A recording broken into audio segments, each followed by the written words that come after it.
Hello, everybody. Today, I want to look through the art of Elden Ring, Shadow of the Erdtree art book. This is a book of concept art that pertains to the Shadow of the Erdtree expansion for Elden Ring. I am a bit of a collector of video game paraphernalia. If a game is particularly meaningful to me, I will get a little statue or art book or whatever to commemorate it. And so I got this book to commemorate my enjoyment of Elden Ring, Shadow of the Erdtree, which is one of the best DLCs I've ever played. So, I'm going to crack this book open and see what's inside. Let's jump in. So I'll take some photos of the pages and put them in the video so you can see what I am looking at. I don't often use props in my videos or, hold things, so I'm going to try to be careful as I hold this book to make sure I'm staying quiet. Alright. Title page. The Art of Elden Ring, Shadow of the Erdtree.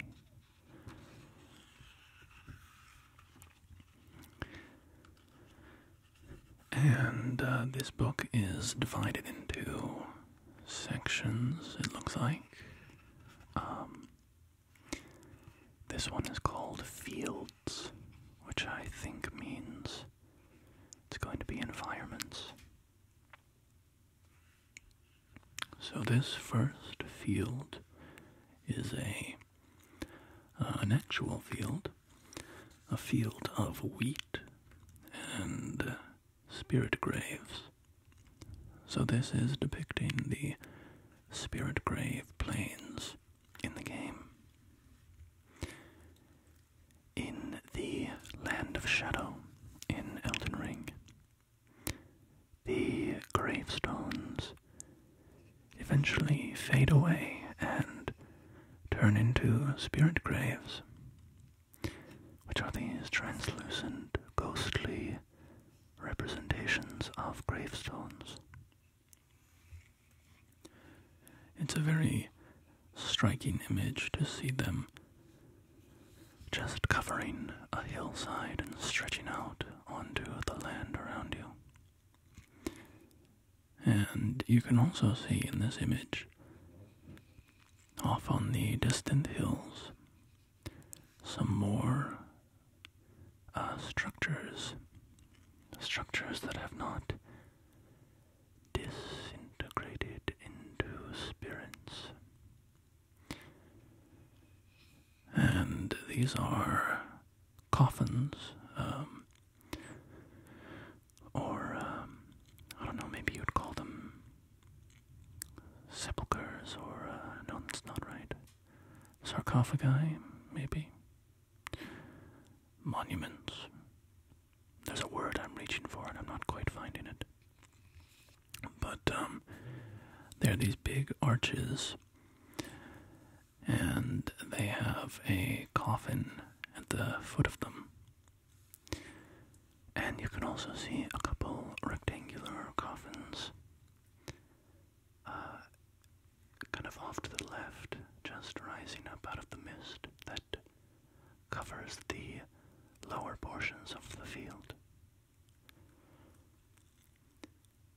and in the kind of center right of the image, there is a small tower, and it's hard to say exactly what that is. It kind of reminds me of the small settlement near the beginning of the game, but the perspective doesn't look quite right. It should be much larger than that, or than it, currently is, if it is indeed that settlement. And then, off in the far distance, you can see the Erdtree, or Shadow Tree, whatever. When I started playing the DLC, I called it the Erdtree. I was playing the DLC. I have some people in my life who also enjoy Elden Ring, namely 2 of my brothers and a good friend of mine. And so we were talking about the DLC as we were starting to play it. And the Erdtree is what how we pronounced the name of that big tree off in the distance. Since then, there have been some videos posted online that talk about the etymology of skadu, and they suggest that because of that etymology, it should be pronounced shadow tree. And so, I don't disagree with that necessarily, but old habits die hard, and I kind of alternate now. Just whenever it comes to mind, sometimes I say shadow and sometimes I say skadu. I also think it's funny. The Erdtree fragments that you collect in the DLC, it seems that people came up with a variety of nicknames for those. I've seen people call them Scooby Snacks, for instance. Me and my brothers, we called them Skadooshes. Anyway, the Erdtree or Shadow Tree, take your pick, off in the distance is a very striking image. It's really, really just beautiful. It's beautiful in game, too. You can see that it has kind of 2 trunks, one that is intertwined around the other, and it is leaking sap, golden or amber or something. I don't know exactly. I think it's supposed to represent sap because there's a number of items in the game of Elden Ring that talk about the Erdtree once flowing with sap. And, I haven't thought about this deeply, but now that it's coming to mind, it's kind of interesting because in the base game it talks about how the sap of the Erdtree used to flow freely, and it was kind of blessed times. It was such a valuable resource, I guess. And eventually it stopped flowing. So it's interesting that the Shadow Tree still flows with sap and is leaking it by the bucketful. And it's kind of, I haven't thought about the timeline at all, but it would be interesting if the Erdtree stopped flowing when Marika separated the Land of Shadow from the lands between. Sort of be kind of interesting imagery, right? Like, she sealed off this land, but with it she sealed away this sort of, this vitality, by cutting out this area, this land that was her origin, she also lost a vital part of herself, lost a vital part of the world, and the Erdtree dried up. So, I have no idea if that's actually accurate or how that corresponds to the established timeline. But the Scadu tree, you can see, is flaking off those black clouds, those black fragments. It's because the Scadu tree is falling apart. And that's where you collect the Scadu tree fragments from. They are pieces of the tree that flaked off. When I started playing the DLC, I thought that the Scadu tree was one of the trunks. But by the end, it seemed to me that the Scadu tree was both. The entire complex there was the Shadow Tree. Alright, let's turn the page and see what we have next. Alright, so here on the left we have Shadow Keep, the Shadow Keep. The Shadow Keep is this tall, imposing black fortress, and I like how they've framed this picture, where the Shadow Tree is right behind it, and the large structure, the large isolated tower, is all kind of lined up with the Shadow Keep. That tall tower is mysterious to me. I don't know exactly what it's there for, what its purpose is. Just sliding something on my table here, trying to do it quietly. So, I don't know what it is. It's this large rectangular tower that ends with a U shape at the top. And the only connection I see to it is that it kind of resembles the Divine Gate at the top of Enir Ilim, the Divine Tower of Thornsend. So the Shadow Keep is the largest legacy dungeon in the expansion, although it's kind of two dungeons in one, or not in one, two dungeons in one framing, or in one structure, because if you enter the church district versus the main area of the keep, there are no connection points between the two. I guess you could probably drop down, you could do a bit of parkour in the storehouse, I assume, and cross from the church side to the main keep side, but in normal gameplay, there's no major crossovers between the two, so they're kind of two separate dungeons. And of course, when you ascend to the heights of the Shadow Keep, you find Mesmer the Impaler. Mesmer the Impaler, who is one of the great bosses of the DLC. There are many very, very good bosses in the DLC. Mesmer is a particularly fun one.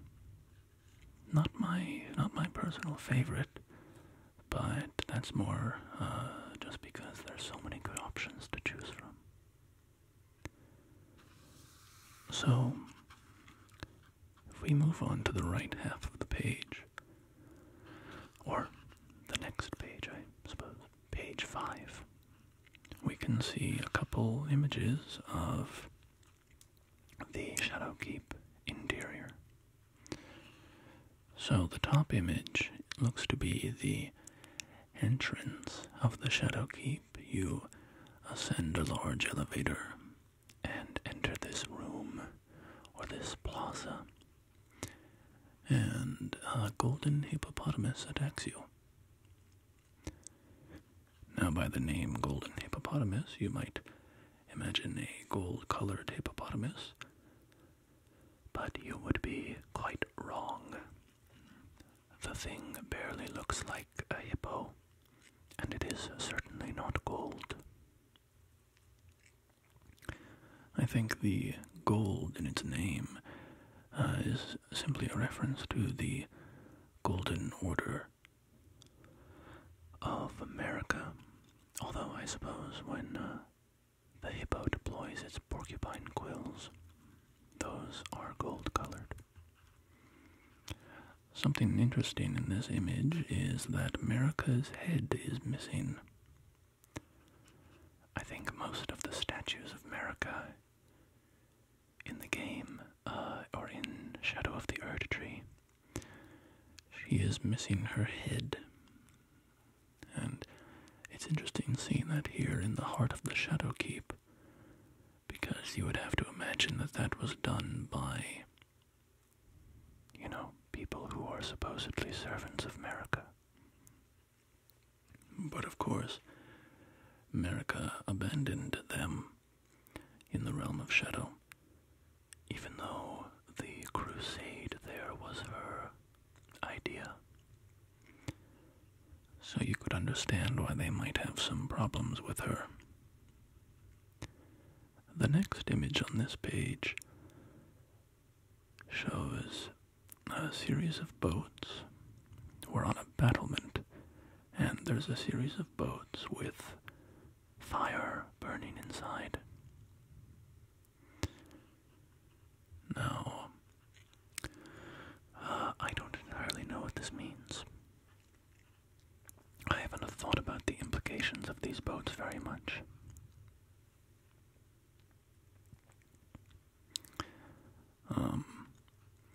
They make me think of the Tibia Mariner boats, for instance. And I could imagine they have some relation to death, perhaps burning the bodies of their dead, maybe. I don't know. They're certainly cool, though. You see this flame a few places throughout the army of Mesmer. It doesn't hurt you. You can stand in it painlessly. It's interesting. It's cool imagery.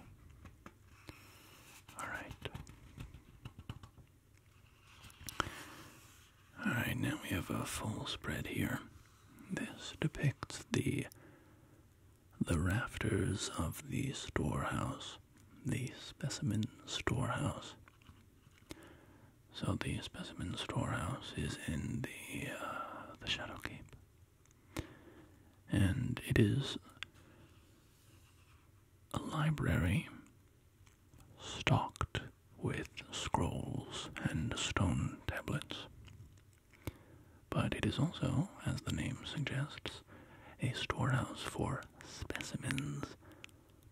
And the specimens are these large creatures. There are a couple of horse-like, goat-like kind of things, sprouting with horns and growths across their body.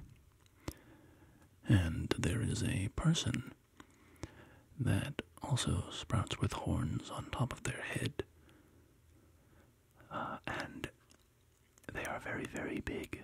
Very big.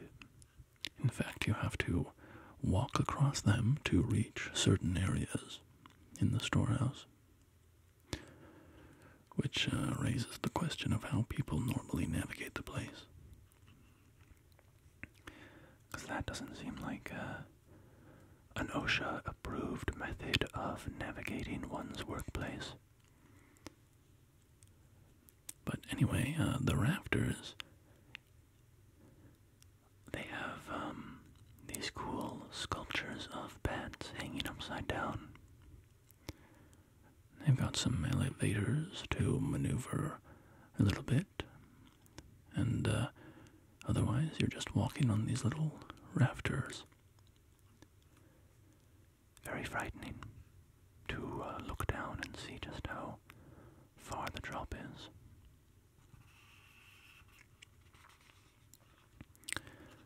Alright, on the next page we have a facade or an exterior to a volcanic forge. There are 4 of these forges, I believe, in the DLC. Each one is a little mini dungeon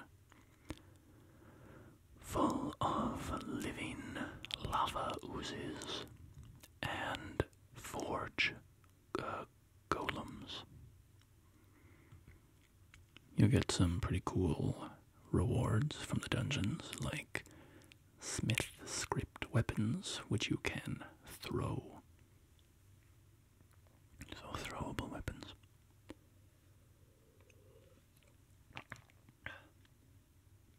And you also get a spirit summon for one of the golems. On the next page, there is a large intake pipe suspended by chains and dipping down into the lava. In the game, you use this pipe to navigate the area. It's a very striking image. I enjoyed these new dungeons in the DLC. They're not my favorite, primarily because they're only stalked by 2 enemies. Well, that's not entirely true. There's a couple. There's one that has, like, some misbegotten in it. But the bulk of the enemies are the lava oozes, which are just a little boring to me. And then the golems, who are just sacks of hit points. They have so much health. And you have to attack their weak point behind them to deal good damage. But I didn't care for fighting those enemies too much, so I liked the designs of the dungeons, but overall not my favorite dungeon experience in a FromSoft game. Let's go to the next page. So now we are getting some looks at Bellat, the tower settlement. So this first image is, this looks to be the spot right before a site of grace, which I believe is called the private altar site of grace, maybe. Something like that. Private altar sounds right. So, it's just a small room with, looks to just be household supplies. And then a staircase wrapping up the side of the room, leading up to a higher area in Bellat. And Bellat is, you're kind of ascending the whole time, because it is at the foot of Enir Ilim, which is a great tower extending high into the sky. So you're constantly going higher in Bellat. And then the lower image is a sort of temple or a sanctum or something, with a,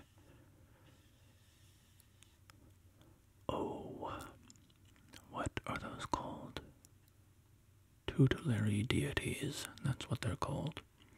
I was trying to remember. There's a couple titles among the Hornsend. There are sculpted keepers who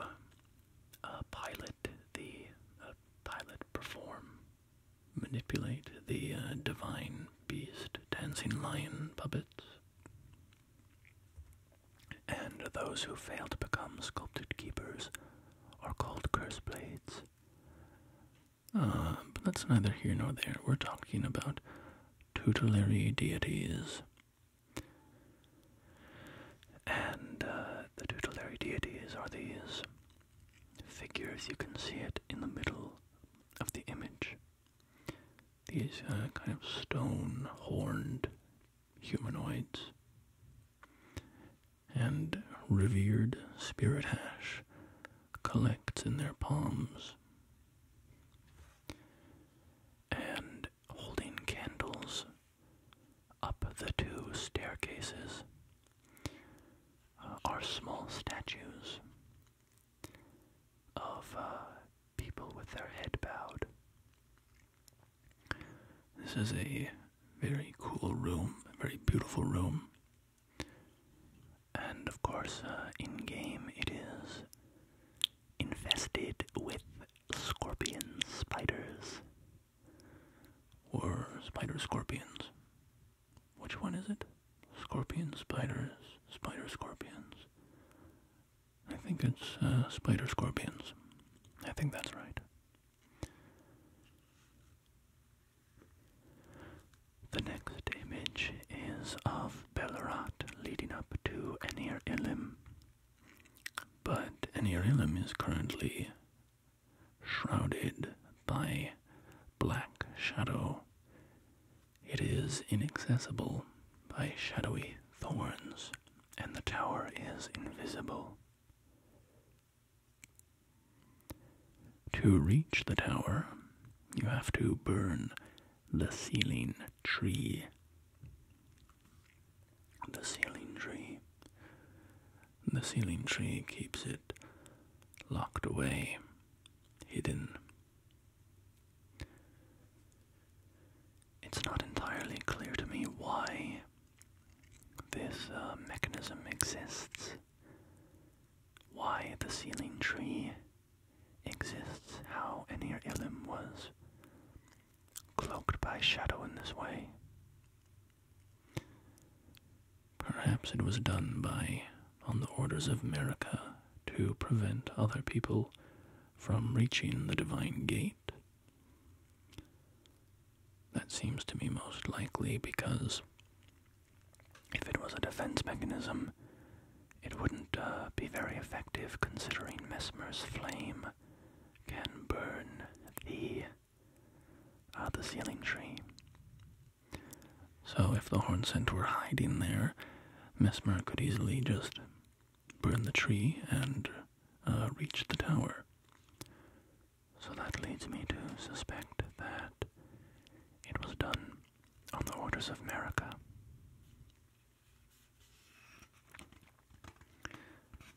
Let's turn the page. And here we see a jail. These jails are my favorite dungeons in the DLC. They are very flavorful, very disturbing, very fun to navigate with lots of verticality,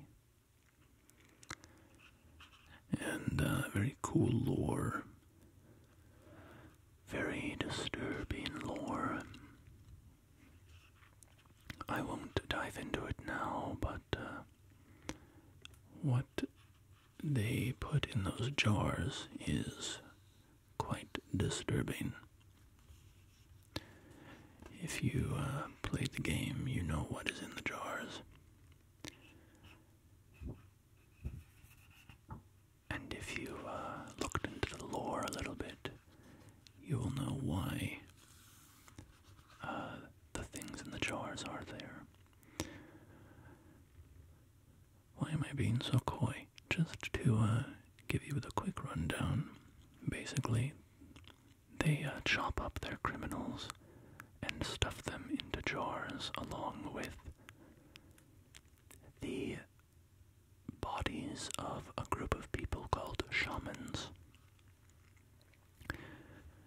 they do this as a sort of religious ritual, believing that it will yield saints.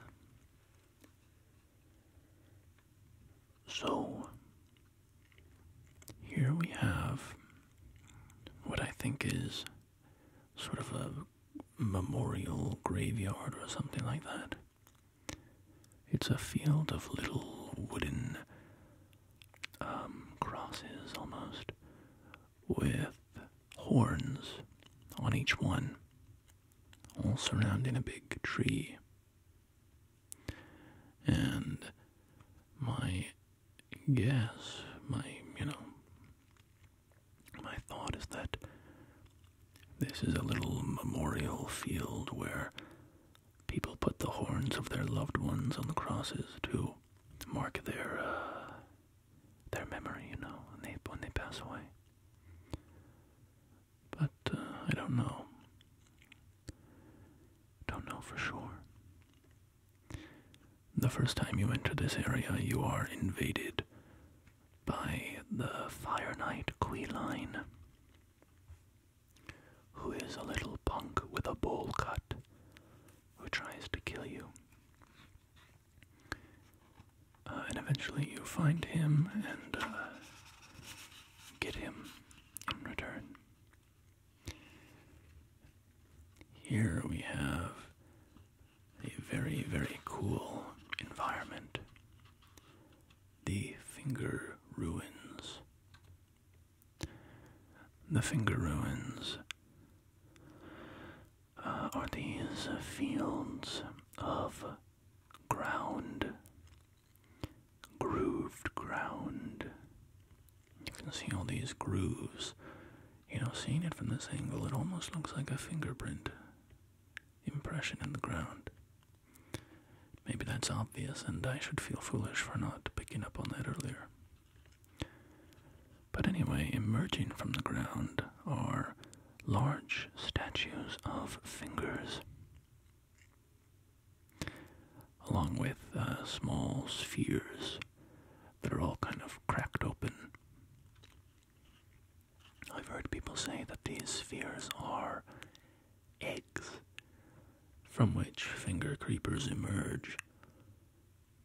I'm somewhat skeptical of this because the spheres are completely full of material. It doesn't seem like there's any pocket where a creature could have resided. When you crack an egg open and pour out what's inside, it's then hollow. But these are not hollow, so they could be eggs, I don't know, but doesn't seem that way to me. Alright, on the next page, we are in Raw, or maybe Rao, the ruins of Rao. Ruins of Raw, I don't know. The ruins of Rao are very, very high in the air on great stone pillars, and they are overgrown and crumbling and very, very beautiful.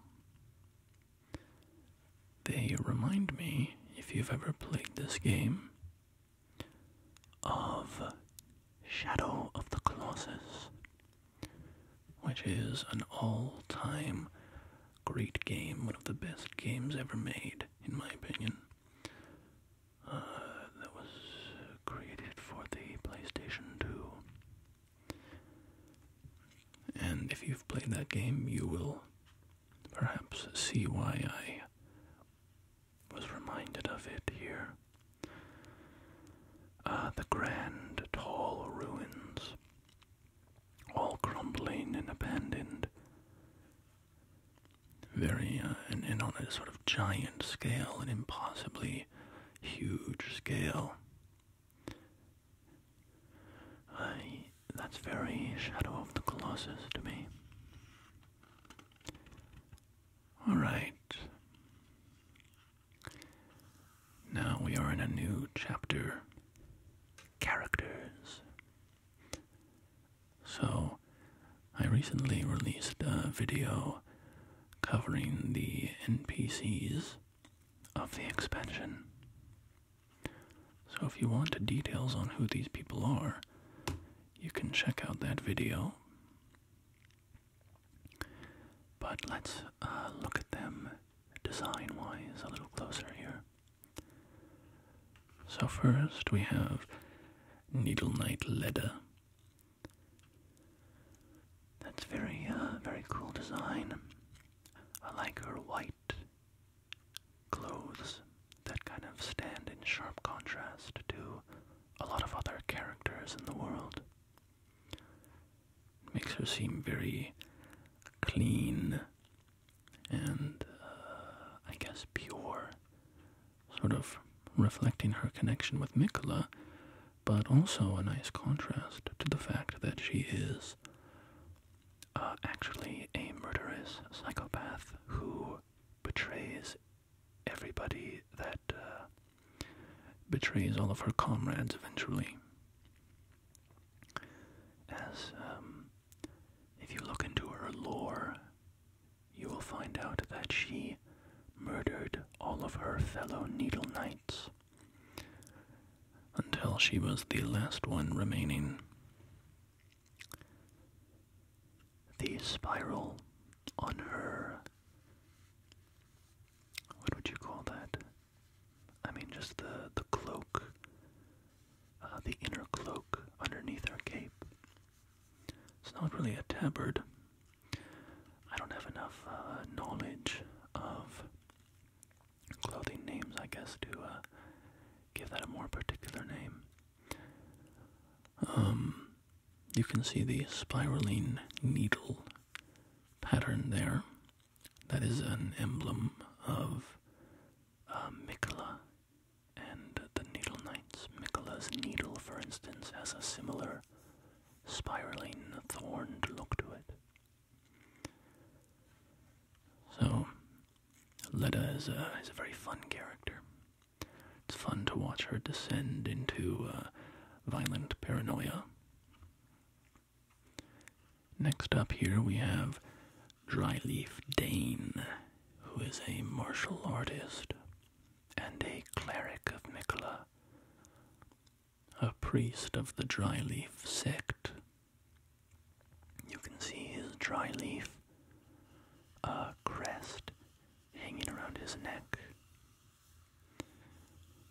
That's a reflection of the fact that the Dryleaf sect was formed when they saw the first leaves fall from the Erdtree, and they realized that the age of the Erdtree would come to an end, basically. And they sought out a new god. He doesn't speak until you defeat him. And I can't quite remember what he says. It's not, not the most memorable line in the world. I think he just says something about, oh, Mikola, please become a god, or something like that. I don't know. Anyway, on the next page we have my beloved Sir Ansbach, who is probably my favorite character in the DLC. He has this cool double stringed bow here, double-bodied bow, and you can see Ansbach's a very fashionable man with a cool black robe and cape and sort of shoulder cape that is pinned with a red brooch. And the red is significant because Ansbach was a pure-blood knight of Moog, the Lord of Blood. So Ansbach is pretty awesome.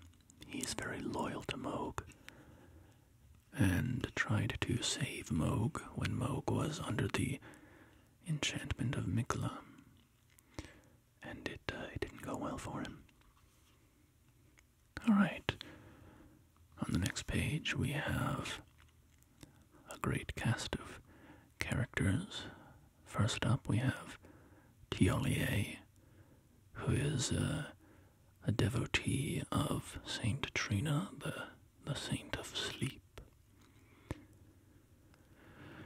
Tiolier is a somewhat depressed, self-effacing character who thinks very low of himself. But eventually, if you do his quest line, he finds his bravery and acquits himself very well. I really like him. Next, we have Redmane Freya. Redmane Freya, I will admit, is, I've seen a lot of people online are very attached to her. They like her a lot. I mean, I think she's cool. She's, but yeah, she just doesn't speak to me personally.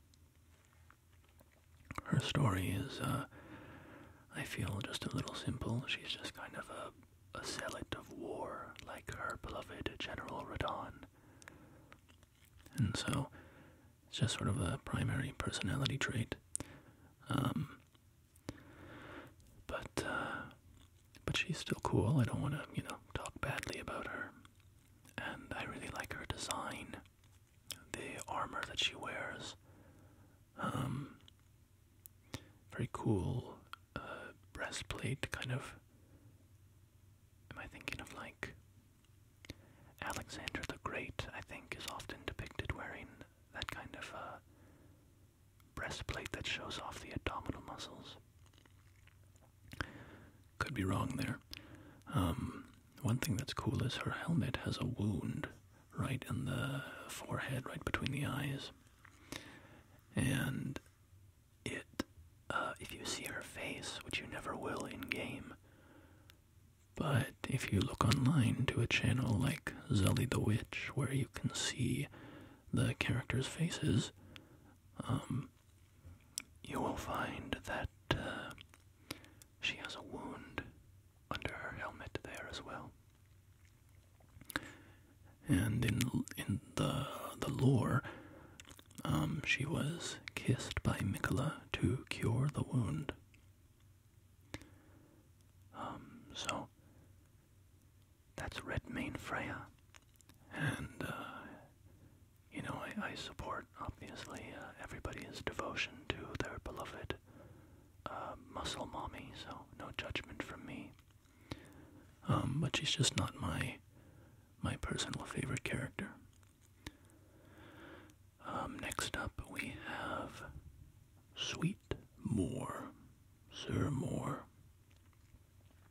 He wears verdigris armor, and he looks more like a statue than a person. It's kind of hard to believe somebody can walk around in that. When he fights, he just has a big shield, doesn't even have a weapon.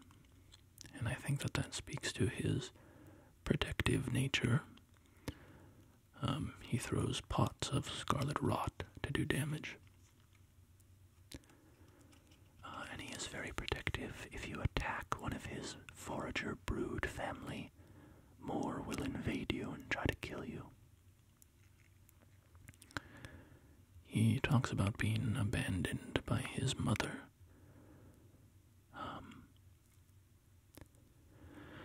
And seems to align himself with the kindred of rot. So it's very interesting to ponder where he came from. I have no idea. I would love to know what his origins are. If he was like a baby or something that got, like, the kind of raised by wolves story, but maybe he was raised by the kindred of rot. I don't know. Next we have the Vengeful Hornsent. So he's got quite a striking image, doesn't he? He wears a mask that has hardened caterpillars covering his face, which sounds kind of gross to me. I wouldn't want that on my face touching me. And he wears this braided robe, and I'm trying to remember the lore exactly. I think it says, like, when you make the braids, you can't take them off until your revenge is accomplished or something. You put them on yourself, and then you have to wear them until you claim your revenge. He's a cool character. One of the only horn scent that you meet in the game, surviving horn scent, that you can talk to. Alright, next we have the weapons, and I might not have as much to say about these. Let's see, I can't even recognize some of them, honestly. So, first off we have a staff. This staff is... Do you get this from Count Ymir? You might. Or this might be one of the remembrance rewards from Meter, the Mother of Fingers. I don't remember. But that's a staff you can use for casting spells. Next we have the Sword of Leda, the Needle Sword of Leda, which is a light greatsword. I've been enjoying the light greatswords. I've been dual wielding the Milady and the twinned swords of Rolana. Next we have this Death Knight axe. The Death Knights are servants of Godwyn, the Prince of Death, and they came to the Land of Shadow searching for his cadaver surrogates, the fleshy growths of Godwyn that resemble his face. Next we have a shield that I don't even remember from the game. I don't think I've ever used a shield in Elden Ring, so I don't spend much time in this category of weapons. And then there's one with a wolf and a moon. That's probably from somewhere in the Ensis dungeon, if it's related to the Carians. And then we have a round shield here. Oh, I think this is a Smith script shield, which is cool because I believe you can throw that like a discus. Alright, more weapons. So, here we have the dry leaf emblem that you saw Dryleaf Dane wearing earlier. You can use this to cast incantations. And then we have two katanas. The first one is, I believe, the dragon scale great katana, something like that. And it has extra damage against dragons, I believe. Or, well, it says something like, has an anti-dragon effect, so maybe it staggers them more easily or something. And then below that we have, and I can't remember the name of this one, I think maybe the Katana of Night. You get this off Yolan, the warrior of Count Ymir. We have this cool snake flail, double-headed flail, with yellow energy blooming out from each of the flail's heads. And then we have a bow made from bone, and a blade here. I recognize It's sort of a guitar weapon. And then we've got this big forge hammer. I think this is an anvil that's turned into a weapon. You get this from one of the forge dungeons. Alright, and now we are into the enemies chapter. So, this is the Divine Beast Dancing Lion boss, which is one of my favorite bosses in the game. It's a big puppet, inspired by, like, the Chinese dancing dragon puppetry.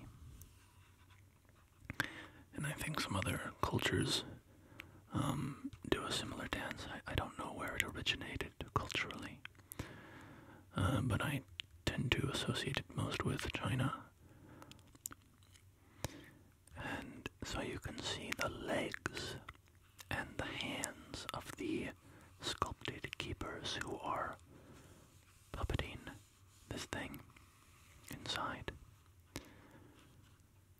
And they're holding this big lion head, which I think is probably from like a real head. You fight those lions in the base game that have horns on them, so probably a relation there. Very cool design, very, very cool design.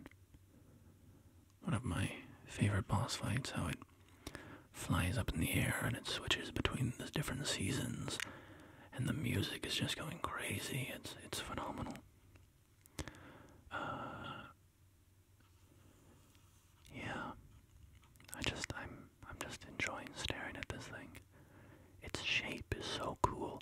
There's an awesome part in the trailer where it's showing the Crusade of Mesmer, and it shows a number of these dancing lions impaled on stakes, and it's a very striking visual.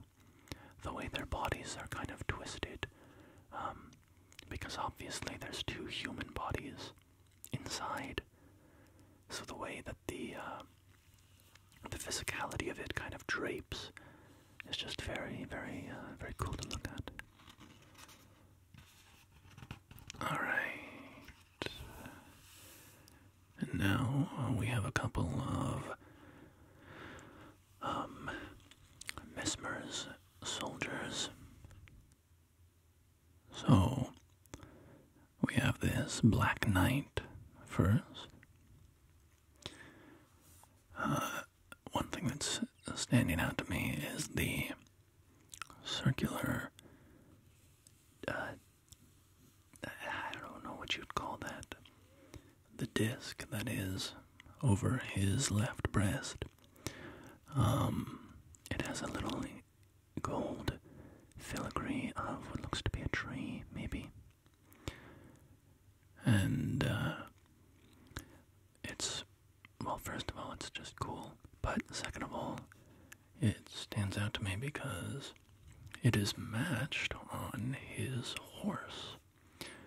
So they both have the same specific article of armor. And obviously their armor is matched in, all other ways, but with the color and the gold and whatnot. But the use of that particular piece in both places I find kind of cool. So these Black Knights are the strongest unit of Mesmer's army that you will fight, besides the Fire Knights, who are Mesmer's personal guard, or personally overseen by Mesmer. And the Fire Knights, or pardon me, these Black Knights, their lore talks about them having a sort of a rotten odor emanating from them, coming from the crimes they committed, the brutality of their crusade. Or perhaps from all the blood spilled on them from all the people they killed. And we also see a twin blade here, which is used by one of the Black Knight's varieties.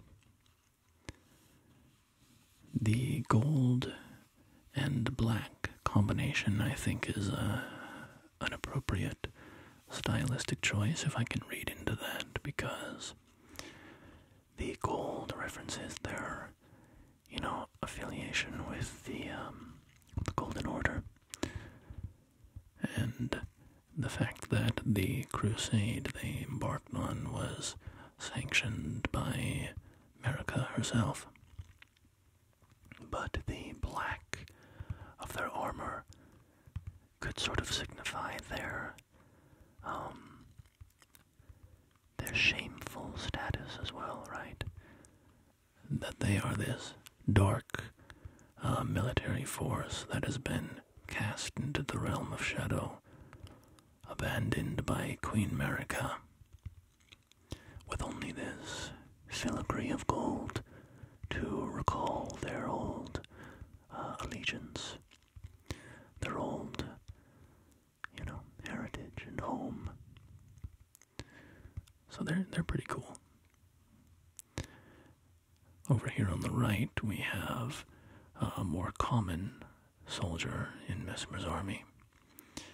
Not the total foot soldier lackeys. These guys are kind of in the middle. It looks like they're wearing chainmail. A chainmail shirt. And then they have this kind of dark, maybe olive green, but very, very dark, almost black, cape. And then this helmet almost looks like a tree. The metal piece that goes between the eyes kind of looking like a trunk that's flowering up above. Maybe a reference to the Erdtree. And then right in the center of their chest, they have this disc in the chainmail, which is an interesting touch. I wonder what that's all about. And then we have a couple of their tools here, an axe and a shield. And, it looks like the center of the shield has the same design as the disc of metal on the soldiers. What is that design? Is that... Okay, I think that's a tree as well. It's a little hard to see, but yeah, it definitely looks like a tree. And in fact, that's actually the same design on the Black Knight's circular piece. So that's definitely a sort of a symbol of the armed forces of Mesmer, it would seem. It's interesting because it definitely is a tree, but it doesn't really look like the Erdtree, like depictions of the Erdtree. It doesn't quite look like the Skadu tree either, although maybe that's what it's depicting. Anyway, a tree of some kind. Alright, let's turn to the next page. When you guys were in, elementary school or something, not elementary school, I guess it would be more kindergarten, when, teachers would read books to you, I just have this vivid sense memory of them always licking their thumb and then grabbing the next page and stuff like that. I just, that to me is such a strong memory of, sitting on the little rugs in kindergarten, and them just licking their thumb. And I always thought it was funny because I never needed to do that myself. I just turn the page. I guess it's for when, your fingers are really dry or something, and just helps you get a grip on the page. Anyway, I'm rambling off topic now. So we're on the next page, and this is a pretty awesome piece here. This depicts Commander Gaius on his big boar mount. And I guess his weapon as well, which I didn't really examine closely in the game. This is a pretty cool art piece. I like how the background is all kind of shadowy and dusty almost. It gives him a look like he's riding through the midst of battle or something. So he's a cool character. I mean, a minor character, but cool to me. Specifically because he's an Albinoric, and so he is kind of, if you look at his saddle, it's very cool. He's sort of tucked in there, like the armor of the boar rises up over his back in this way that is kind of ensconcing him in the saddle. And you don't see his legs. It's because his legs have kind of faded away. Albinoric legs, they slowly fade into nothingness. So his armor's kind of cool too. The way it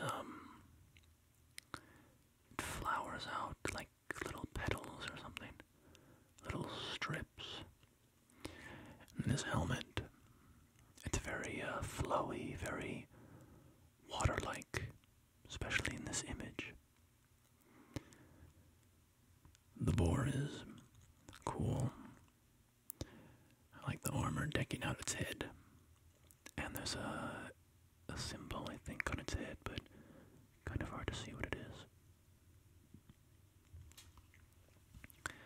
Anyway, Commander Gaius is not the best boss fight in the DLC, in my opinion. It was okay, but I don't tend to love mounted combat, fighting against a mounted opponent. Alright. And here we have a boss fight that I enjoyed quite a bit. The Death Knight. There are 2 Death Knights in the DLC. And I talked about them a little bit when I went over their acts that we saw earlier. Pardon me, I'm going to get a drink of water.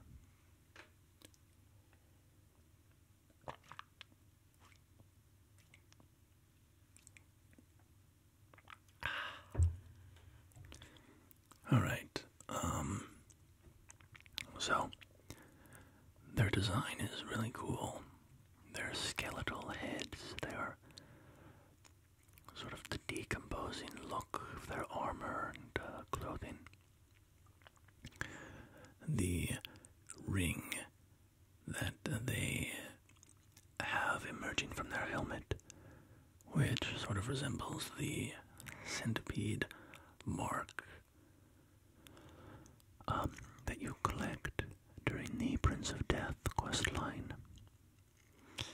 And it also kind of resembles images of the eclipse from Castle Sol, which was tied into Godwin as well. And that never came to pass. The eclipse, which Mikola was supposedly using or wanted to use to give Godwin a true death.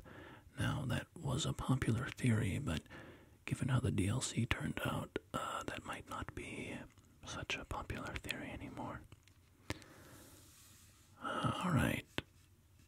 Next up we have the big Furnace Golem. Furnace Golem.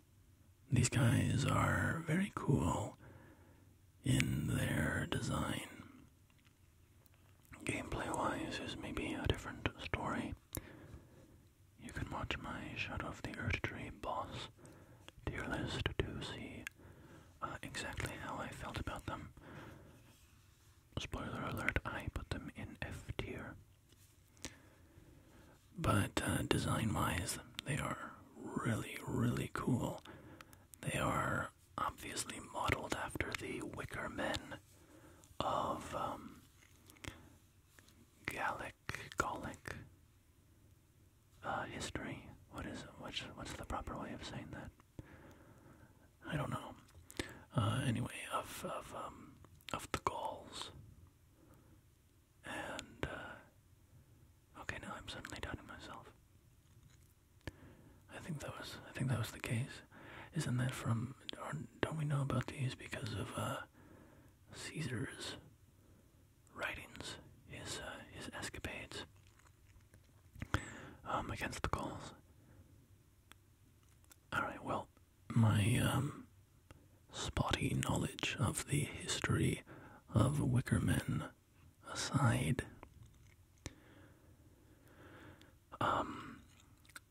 this is obviously based off Wicker Men, and is a very, very cool image, with all of the hands reaching up into the air above the fire, and all the bodies kind of fused in and mixed in among the bars of the golem. And then the big face, the big frightening face sort of staring down at you. You can see depictions of fire giant heads above the knees, and a dragon head sticking out the side. It's a little hard to see those because the printing is so dark. Anyway, next page we have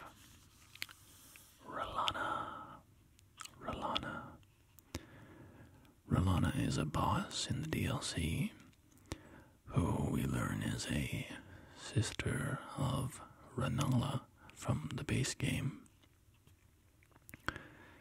She is very Pontiff Sulivan-like, with her two swords, one of fire and one of magic. She has quite a cool design, very stylish, very fashionable and sleek. She is one of my favorite boss fights from the DLC. I really enjoyed her moveset, her very varied moveset, very varied. She had a variety of spells and would use, her swords to create various effects. So that was a very enjoyable boss fight.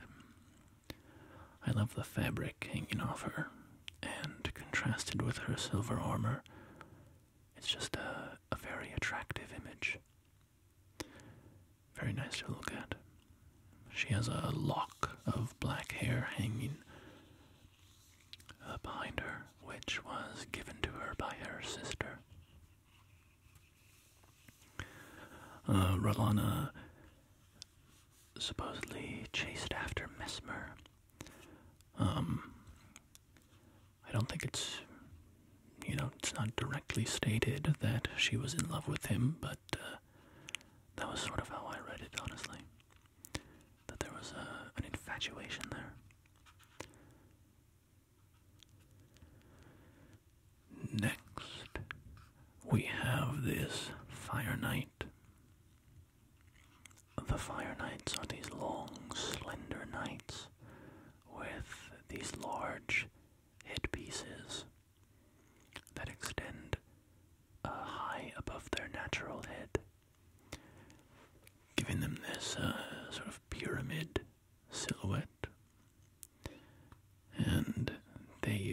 variety of fire spells and are also competent in melee combat.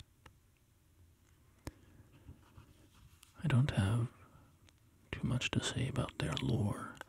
They're basically just, the personal soldiers of Mesmer. But their design is quite cool. The red fabric that kind of billows out around them looks quite nice. Alright.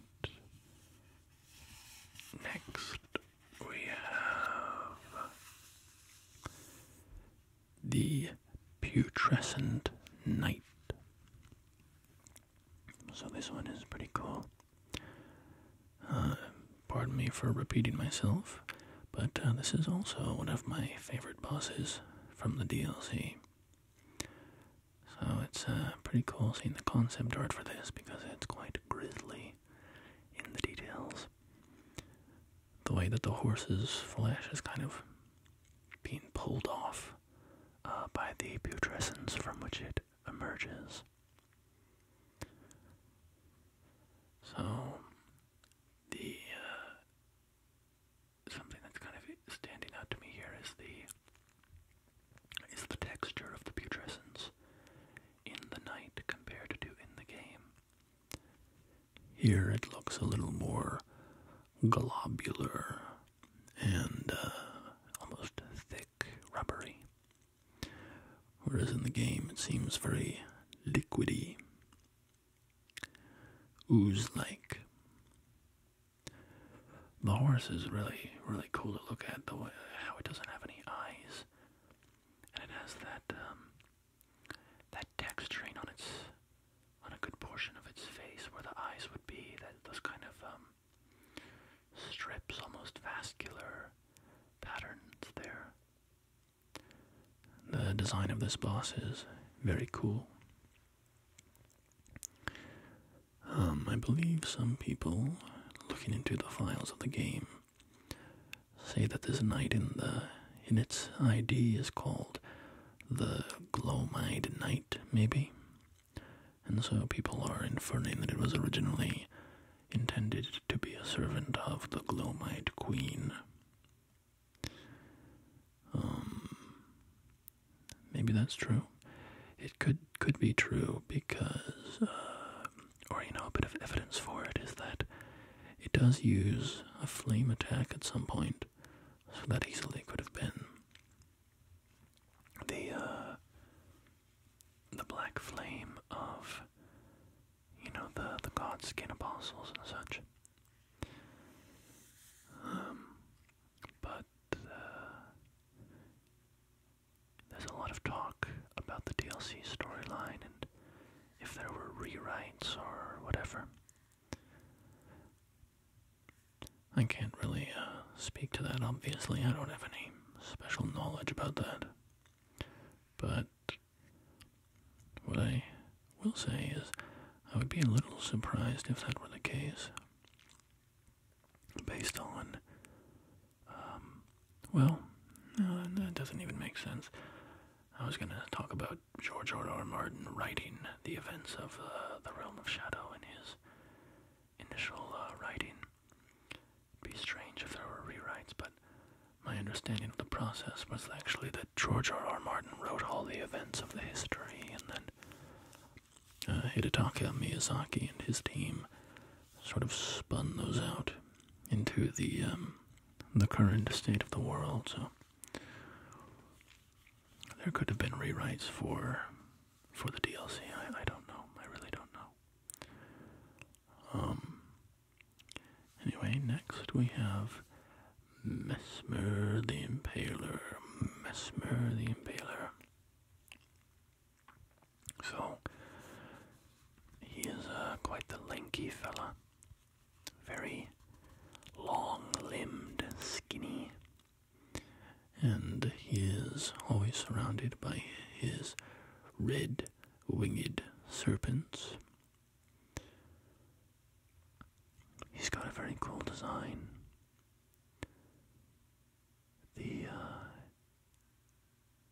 the fabric that kind of hangs off of him at these, I don't know, projected angles because of the snakes and wings that are underneath it, giving his otherwise very thin frame a sudden bulkiness or wideness. It's a nice image, a nice contrast. I like it. He's a great boss fight, great character. All right, let's see what's on the final page. Oh, this is beautiful. So, after you defeat Commander Gaius on View, you can walk to the large structure and find a great basin that is, I think, collecting the sap of the Tree, or collecting fragments from it or something.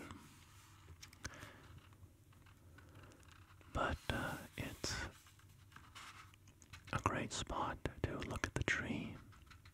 It's very peaceful, beautiful. It's got all those shadow sunflowers around it that are all peering at the tree. This is a beautiful image. I like how a lot of these images have the tarnished player character in it for scale. It just really gives you a sense of the enormity of the world, which is, in a fantasy world, that is something that just kind of never gets old to me. Is the sense of scale when in a fantasy world you're confronted with something that is just colossal beyond, any human achievements in real history.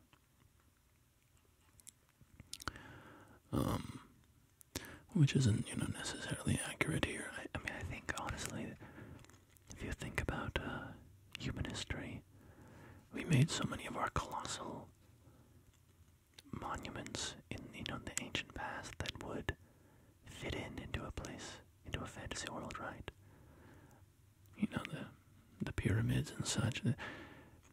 Like, if we didn't know the Sphinx was a real thing, and then you play a fantasy game and they put the giant Sphinx in there, you'd be like, whoa, that's really cool. What am I talking about? I'm totally rambling. I guess my point is that in fantasy worlds, something that just kind of transports me is the scale of it, feeling like a tiny little person next to something that is just absolutely vast, truly vast. So, that is the art of Elden Ring, Shadow of the Erdtree. I will say, having collected my fair share of art books, it's not the best art book. It's a little short, a little lacking in content. In fact, I wouldn't even say a little, I would say it's quite barren in content. Very few creatures and areas and such are represented in the pages. You get no notes or anything like that. A lot of other concept art books will have, scrawled notes and commentary on the art and such. But this doesn't really have much of that. It's a very short flip through. So, not a great art book. The quality also leaves a little something to be desired in terms of the printing. some of the images were quite dark and a little hard to see the details on. That being said, I do quite enjoy the art in it.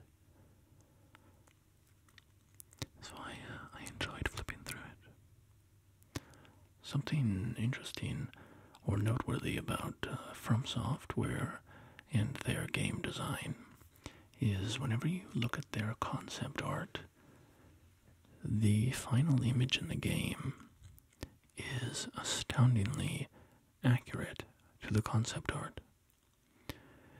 When you look at other games, and you look at the final concept art, and, not to compare apples or oranges, but, movie concept art and such, the final product, for whatever reason, often strays from the final concept art. Maybe not hugely, but, little things change and slip and whatever. In From Software games, it seems like they use their concept art as like a holy text, like it is inviolable. Everything in the concept art must be translated perfectly to the final rendering in game. And that's how it seems to me. They just have incredible accuracy. Whenever you see comparisons of the concept art to the final game image, I mean, just looking through this book and at all those images, some of those, if not for the drawn style, might as well have been screenshots of the characters in the game. So that's sort of noteworthy about FromSoft, the high degree of accuracy and importance that they place on their concept art. But anyway, I hope you enjoyed flipping through the art of Elden Ring, Shadow of the Erdtree with me today. I hope that you are doing well, and I'll see you next time. Goodbye. Goodbye.